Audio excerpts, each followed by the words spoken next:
8 aastat on Ukraina oodanud, sobivat hetke oodanud, jahtinud ja jälitanud midagi, mida Venemaa kunagi kasutas Ukraina kahjustamiseks. Ootamine oli vajalik. Ukrainal polnud seda, mida oli vaja sihtmärgi hävitamiseks, kuid nüüd on ootamine lõpuks läbi. Ukraina pani Venemaa 2018. aastal toimunud juhtumi eest kõvasti maksma. Kättemaks oli halastamatu. Sihtmärk hävitati merel, mida Venemaa arvas end kontrollivat. Kui kättemaks on roog, mida on parim serveerida külmalt, siis Ukraina pakkus just jääkülma hävinguannuse, mis on Venemaa kõikuma löönud.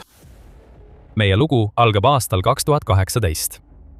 4 aastat varem alustas Venemaa oma agressioonikampaaniat Ukraina vastu ja annekteeris ebaseaduslikult Krimmi, olles selle protsessi käigus enesekindel ja võidukas. Tal oli täielik kontroll. Mustmeri, Aasovi meri ja neid ühendav Kertši väin olid kõik Putini käes, et neid oma äranägemise järgi manipuleerida. Ja 2018. aasta novembris hakkas Venemaa oma jõudu näitama. Musta mere laevastik sulges Kertši väina tsiviillaevadele, et karistada Ukrainat selle eest, mida Venemaa nimetas sissetungiks Venemaa territoriaalvetesse. Loomulikult oli see vale. Krimm ei kuulu Venemaale ega kuulu ka poolsaart ümbritsevad veed Venemaale. Venemaa mereblokaadis osales ka FSB patrull-laev nimega Izjumrud. See laev koos mitme teisega osales Kertši väina blokaadi eskaleerimises. 2018. aastal see mängis oma rolli 3 Ukraina sõjalaeva hõivamises Kertši väinas. Operatsioonis, mille käigus Venemaa laevad rammisid Ukraina aluseid ja avasid nende pihta tule, kui need üritasid liikuda Odessast Mariupolisse.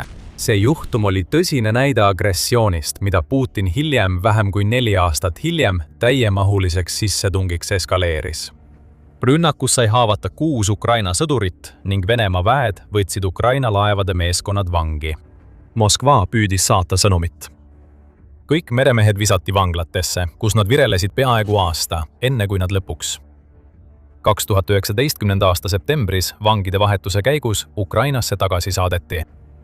Tol ajal ei saanud Ukraina Venemaa tegevuse vastu midagi teha. Ukrainal polnud praktiliselt mingit mereväge ning droonid, mis on saanud Ukraina territooriumi kaitsmise tunnuseks Venemaa vastu, olid Ukraina sõjaväe kollektiivses mõtlemises alles vaevu olemas. Nii pidi Ukraina lihtsalt solvangut taluma ja löögi vastu võtma. Aga Ukraina ei unustanud seda kunagi ega andestanud. 8 aastat ootas Ukraina võimalust kätte maksta oma meremeeste vangistamise ja haavamise eest. 2018. aastal. Isegi siis, kui Putin alustas oma sissetungi ja kogu Ukrainas puhkes sõda, olid pilgud suunatud Azovmurti poole. Kõik, mida Ukraina vajas, oli õige relv ja võimalus. Liigume kiiresti edasi 14. juulisse 2026, mil Ukraina relvajõudude merevägi postitas Telegrammi lihtsa sõnumi. Ukraina relvajõudude merevägi hävitas Venemaa Föderatsiooni FSB piirivalvelaeva Azovmurt, teatas Ukraina merevägi, märkides samas laeva osalust Kertši väina intsidendis 8 aastat varem. Ja kui keegi kahtles, kas Ukraina teadis täpselt, mida ta sihtis, kui ta laeva hävitas, kõrvaldas merevägi need kahtlused, tehes selgeks, et kättemaks oli üks teguritest. Kättemaks on vältimatu. Rohkem on veel ees, tuli Ukraina mereväe kõhedust tekitav sõnum. See oli võtnud peaaegu 10 aastat kannatlikku jahti ja relvade arendamist, kuid Ukraina hävitas lõpuks oma sihtmärgi. Ja Ukraina ei hävitanud ainult seda laeva.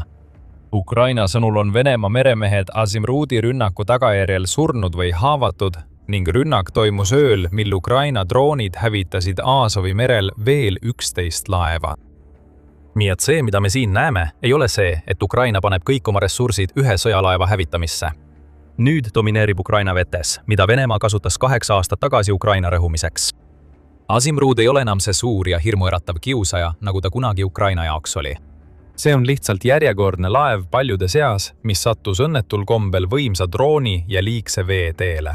Paljude sekka kadunud, Venemaa jaoks kadunud. Täiuslik saatus laevale, mis kunagi sümboliseeris Venemaa üleolekut Ukraina üle. Ukraina on pärast 8 aastat kättemaksu saanud, kuid küsimused jäävad. Kuidas Ukraina selle korda saatis? Ja milline on selle rünnaku praktiline mõju Ukraina sõjale? Alustame esimesest. Ukraina merevägi avalikustas, et relv, mis tabas Azimrudi, polnud tavaline õhudroon. Ukrainal oli mõttes midagi palju hävitavamat. Uus meredroon nimega Sargan 3000 oli selle rünnaku võtmetähtsusega.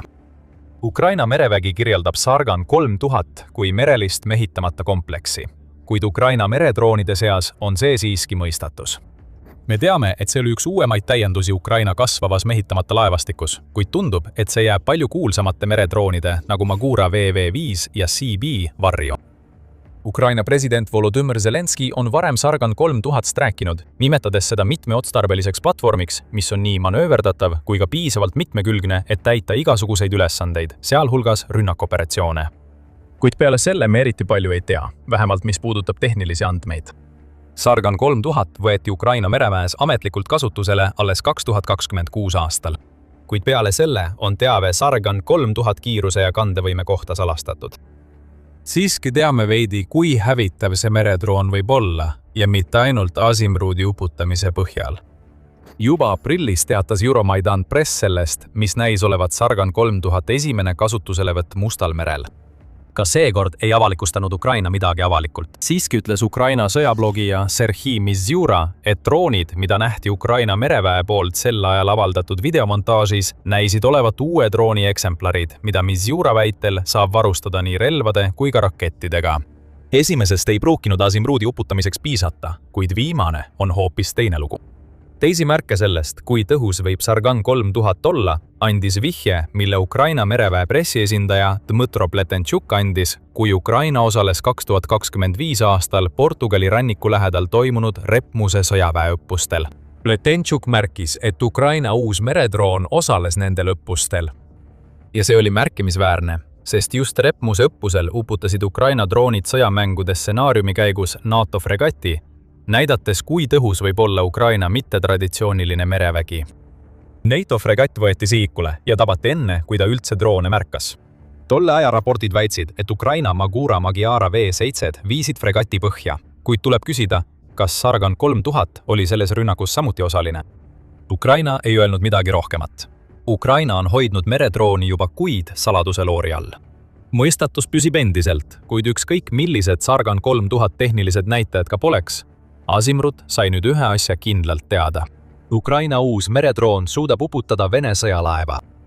Mis puudutab Azimrudi ennast, siis on olemas see, mida me laeva kohta teame, ja see, mida me teame sellest, mis sellest saanud on. 2014 aastal vette lastud Jazek-2 oli üks moodsamaid Musta mere laevastiku liikmeid, mida Venemaa pidas sõja ajal oma võidu seisukohalt võtmetähtsusega. See oli kindlasti oluline tegija Venemaa jaoks Krimmi ümbritsevate vete kontrolli all hoidmisel enne sissetungi, nagu nägime ka 2018. aasta juhtumist. See ei ole hiiglaslik laev, pikkusega 62,5 meetrit. Jazek-2 veevälja surve on kuni 750 tonni ning saavutada maksimaalseks kiiruseks 27 sõlme. Sellel on ka helikopteri maandumisplats, mis viitab sellele, et Venemaa saab kasutada laeva luuremissioonideks ja õhurünnakuteks sihtmärkide vastu. Laev ise ei ole tingimata oluline lahinguline ressurss. See toimib hästi patrull-laevana ning oli kindlasti piisavalt suur, et 2018. aastal Ukraina aluseid rammida, kuigi see tulenes pigem sellest, et Ukrainal endal polnud eriti mereväge, mitte niivõrd Azimrudi poolt kujutatava ohu ulatusest. Kaitseblogi toob samuti välja, et Azimrud kuulub Rubini-klassi patrull-laevade hulka, mille haavatavust Ukraina on sõja jooksul tõestanud. 2025 aasta detsembris hävitas Ukraina Kaspia merel Rasul Gamzatovi, mis on samuti Rubini-klassi laev nagu Azimrud.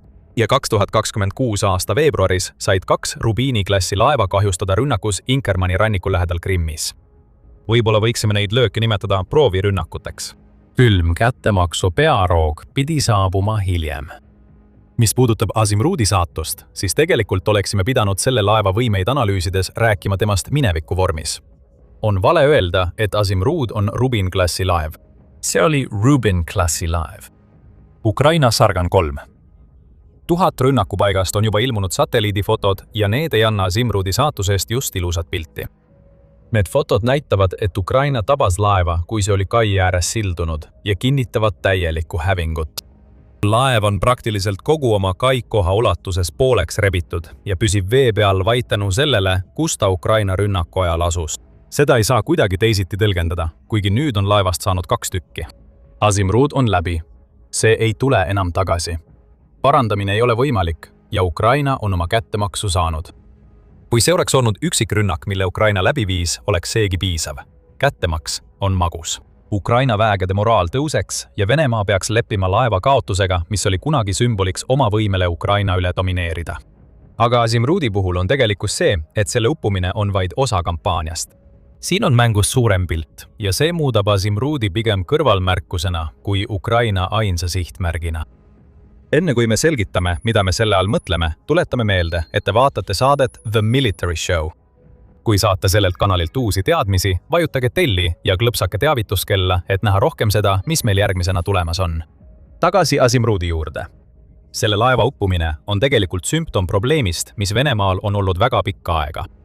Venemaa ei kontrolli enam Krimmi ümbritsevaid vesi. Mustal merel on Venemaa muredest juba ammu palju räägitud ja need ei lähe paremaks. Kunagi kardetud Musta mere laevastikku, mis pidi kontrollima merd, mille järgi see oma nime sai, pole praktiliselt enam olemas. Umbes kolmandik sellest laevastikust on hävitatud või kahjustatud ning ülejäänud laevad on taandunud nii kaugele kui võimalik. See ei aita aga eriti. Ukraina õhu- ja meredroonidel on nüüd piisavalt ulatust, et rünnata Musta mere laevastiku laevu igal ajal ja Venemaa teab seda. Näiteks aprillis nägime seda, kui Ukraina ründas Novorossijski Musta mere sadamat. Sinna taandus Venemaa sõjalaevad, et Ukraina eest põgeneda, aga sellest polnud kasu. Rünnakus tabati fregati ning Vladimir Putinile saadeti sõnum, et ta on Musta mere kaotanud. Nüüd pole Venemaa laevadel Mustal merel enam kuhugi põgeneda, ainult talvelaevad suudavad seal veel midagi teha. See oli Venemaa jaoks juba piisavalt halb. Aga nüüd näeme, kuidas Ukraina laiendab oma ülekaaluga Aasovi merre, mis on Musta merega ühendatud Kertši väina kaudu, kus see kõik alguse sai juba 2018. aastal. Just see Ukraina mereväe kampaania eskaleerumine seletab, miks me nimetame Azimrudi uputamist vaid kõrvalmärkusena, kuigi laeva ajalugu teeb selle huvitavaks. Venemaa tegelikkus praegu on see, et Azimrud on lihtsalt üks liiga paljudest Vene sõjalaevadest ja varilaevastiku alustest, mida Ukraina droonid praegu Aasovi merel tabavad. Ukraina on veidi üle nädala pommitanud Vene laevandust Aasovi merel. Sellega on Ukraina paljastanud Venemaa haavatavuse veel ühel veeteel, mida Venemaa peaks valitsema. Nii puudulike kaitsevahendite tõttu, mis tabatud laevadel Ukraina droonide vastu on, kui ka õhutõrje näilise täieliku kadumise tõttu Krimmi poolsaarel. See peaks suutma need rünnakud peatada. Tulemused on olnud muljetavaldavad. 8 päeva jooksul kuni 13. juulini oli Ukraina tabanud 105 alust Aasovi merel, millest enamik olid varilaevastiku kütusetankerid. Kuid ka patrullpaadid, pukseerimislaevad, parvlaevad ja kaubalaevad on olnud nende seas, mis on kannatada saanud. Ukraina ei aeglusta seda kampaaniat. Järgmisel päeval oli tabatud laevade arv juba 116, kuna Ukraina eskaleerib kampaaniat, mille eesmärk on isoleerida Krimm ja näidata poolsaare okupeerijatele, et Venemaa on tõesti kaotanud kontrolli ümbritsevate vete üle. Azimrud võib olla üks tähelepanuväärsemaid laevu kümnete seast, mille Ukraina on hävitanud, kuid see on siiski vaid järjekordne laev, mille Venemaa on kaotanud kampaania käigus, mille vastu ta näib olevat võimetu midagi ette võtma. See on alandus Putinile. Olles kogu oma valitsemisaja jooksul kujundanud end tugevaks juhiks, kes suudab venelasi kõige eest kaitsta, on ta nüüd paljastatud kui keegi, kes ei suuda isegi hoida kontrolli selle ainsa maatüki üle, mille Venemaa tema ekspansionistliku valitsemise ajal suutis endale saada. Venemaa ei suuda praegu kuidagi reageerida sellele, mida Ukraina teeb. Musta mere laevastiku sõjalaevad, mis peaksid sellele kõigele lõppu tegema, lihtsalt peidavad end. Samal ajal kui nende meeskonnad loodavad, et nemad ei ole järgmised Ukraina sihtmärkide nimekirjas. Selle tulemusena on ainus vastus, mida Venemaa on suutnud anda, piirata laevaliiklust, et vähendada Ukraina rünnakute arvu. Venemaa on peatanud laevaliikluse Donazovi kanalis, mis ühendab Venemaa jõgede võrgustiku Aasovi mere ja lõpuks Kaspia merega. Al Jazeera teatas 14. juulil, et Venemaa põllumajandusministeerium ütles nüüd, et riik otsib alternatiivseid laevaliikluse marsruute ja võib suunata kaubad ümber, kuna Ukraina rünnakud jätkuvad. See, mida Ukraina teeb Aasovi merel, takistab kütuse ja varude jõudmist Krimmi ning samuti takistab Venemaal oma teravilja ja nafta eksportimist teistesse riikidesse, mis avaldab ilmset mõju Putini sõjakassale, mida ta kasutab oma Ukraina sissetungi rahastamiseks. Ja ära arva hetkekski, et Ukraina on Musta mere unustanud. Lihtsalt sellepärast, et ta keskendub praegu enamasti Aasovi merele. 15. juulil teatas United24 Media, et Ukraina oli pööranud oma tähelepanu Mustale merele ja tegi seda muljetavaldavalt, sest veel 20 Vene laeva said pihta Ukraina massiivsete drooniparvede poolt. Nende hulgas olid 17 naftatankerit, pukseerimislaev ja 2 veeldatud maagaasi vedavat tankerlaeva. Ukraina sõnul on see meredroonide operatsiooni teine etapp, mis algas Aasovi meres ja laieneb nüüd tagasi Mustale merele. Ja just Venemaa varilaevastik tunneb seda valusalt. Azimrud ei kuulunud varilaevastikku. See oli sõjalaev, kuigi vaevu enamat kui patrullpaat. Kuid see on veel üks ohver selgele tõsiasjale, et riik, kellel pole traditsioonilist mereväge, domineerib nüüd Venemaa ja tema sadade laevade üle. Ukraina kättemaks on lihtsalt veel üks näide sellest, kui hirmunuks on Venemaa muutunud vetes, mida ta pidi hõlpsasti kontrollima. 1945 andmetel kasvab Venemaa alandus veelgi, kuna iga maailma merevägi jälgib, mida Ukraina teeb ja näeb, et meresõjas on toimumas täielik muutus. Varem oli nii, et riik, kellel oli rohkem ja suuremaid sõjalaevu, võitis merelahingud. Nüüd see enam nii ei ole, eriti kui need lahingud toimuvad suhteliselt väikesel veealal. Venemaa reaktsioonid Ukraina droonidele muutuvad üha meeleheitlikumaks. Need allveelaevad, mille kohta me ütlesime, et need on ainsad, mis saavad praegu Mustal merel tegutseda, ei ole Ukraina rünnakute eest kaitstud. Nad peavad võimalikult kaua vee all püsima ja kui nad dokki jõuavad, katab Venemaa nende komandotorne võrepuuridega, et takistada õhudroonidel neid sihtimast. Need tormid ei aita eriti meredroonide vastu ning Ukraina tõestas just, et tema Sargan 3000 on piisavalt võimas, et lõigata terve laev pooleks. Venemaa on hirmul. Ja tal ongi põhjust olla.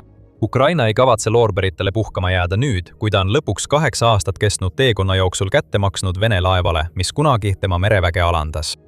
Olukord on pöördunud ja see kibe kättemaks on vaid üks paljudest, mida venelastele järjest alla surutakse. Ja samal ajal kuhjuvad Venemaa Musta mere ja Aasovi mere probleemid, nagu ka surve, mida see kõik Krimmile avaldab. Sa ei unustanud ju Krimmi, eks? Lõppkokkuvõttes on enamik sellest, mida Ukraina praegu merel teeb, osa isoleerimiskampaaniast, mis jätab Krimmi okupandid kütuseta ja muudab elu poolsaarel põrguks. Poolsaarel, mida Venemaa on oma rahvale kaual luksuskuurordina reklaaminud. Nüüd pole see enam sugugi nii. Ukraina rünnakute tõttu ei põle enam ainult kütus. Hirm on võimust võtmas. Krimmi okupandid näevad poolsaare rannikul laeva teise järel, mida droonid tabavad. See on sama käega katsutav märk sellest, et Putin on Krimmi kaitsmisel läbi kukkunud, kui kõik muu, mida oleme seni näinud. Ja kui ka sõjalaevad nagu Itsemruda hävitatakse Krimmi vetes, ütleb see okupantidele veelgi enam Putini läbikukkumistest. Krimmi ümbritsevad veed on kaotatud. Ja kuigi Azovile kätte maksta on magus, ihkab Ukraina tõelist suhkrulaksu. Näha, kuidas okupandid massiliselt Krimmist põgenevad, mis saab olema kõige selle tulemus, mida Ukraina praegu teeb. Mõned Krimmi okupandid on juba põgenemas, tegelikult lausa 1000 neist. Surve on muutunud paanikaks ja Kertši sild, mis ühendab Krimmi Venemaa mandriosaga, on ülekoormatud okupantidest, kes tahavad enne liiga hilja lahkuda. See ongi see, mida Ukraina tegelikult tahab ja saate rohkem teada, mis sellel sillal toimub, vaadates meie videot. Ja kui teile see video meeldis, siis meil on veel palju videoid ootamas ning iga päev tulevad uued videod. Näete seda kõike, kui tellite The Military Show kanali, kus jälgime Putini teekonda läbi tema Krimmi katastroofi. Ja nagu alati, aitäh vaatamast!